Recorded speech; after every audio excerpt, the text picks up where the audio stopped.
Harrison Barnes played.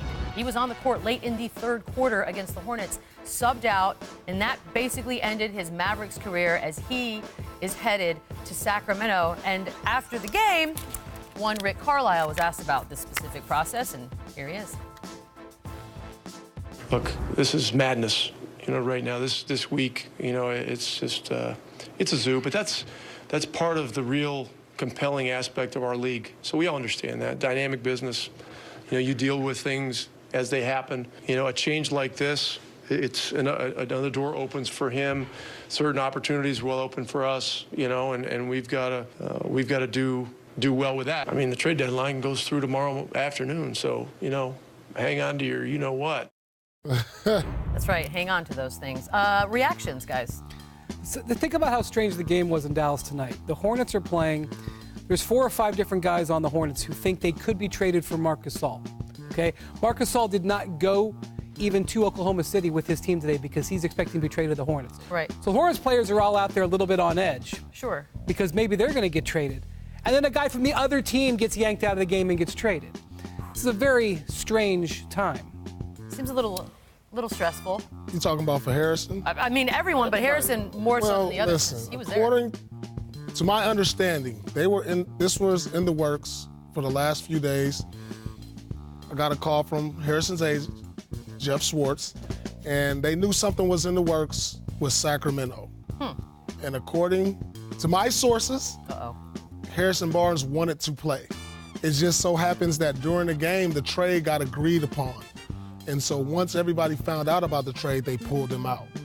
So it wasn't an instant, even though he knew something was in the works, he wanted to play just in case nothing happened. Isn't that risky, though? Yeah, it is, but I mean, are you surprised that the player made the decision on playing? Yeah, and again, this time of the year, there's a number of trades that are being talked about. I think the players are aware, the agents are aware, and you try to, handle it as best you can. The one thing about the NBA is their constant change, and it's how quickly can you adapt to it. So it's at times can be unpleasant because, as Paul mentioned earlier, you're not only talking about the players, but you're talking about their families as well. So there's a lot of change, but that's the league, and you have to deal with it. Well, and everybody's obviously that's paying what you attention. signed up for. Yeah. True, and some would argue that the salary is part of that. It's sort of an inherent part of it. But people are paying attention, including LeBron James. Long Instagram post. I'm just going to paraphrase it for you. Basically saying, oh, so this is cool. You could take a dude out of a game, literally trade him. It's cool and all, and he understands it, but he wants everyone to be very honest when we start to talk about this, because if a player wants out of his team, we sort of judge them, I guess, as a community of fans.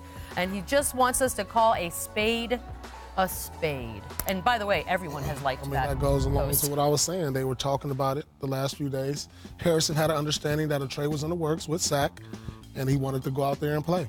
Possibly his last game with the Mavs. We're in an era right now where there's a couple things happening. Number one, you got player empowerment. You got players basically trying to take control over their destinies more than they ever have before. So we're seeing that transition. The second thing that we're seeing is things happening much faster than they used to have. And I don't know if that's social media or communications or whatever, but everything has been shortened and compressed. You have those two things crossing, and you get situations like we have tonight and maybe even tomorrow. I mean, do you sleep tonight? You and Woj? How's this work? I mean, I think Woj is on like some sort of drip or something. B12, it helps everything.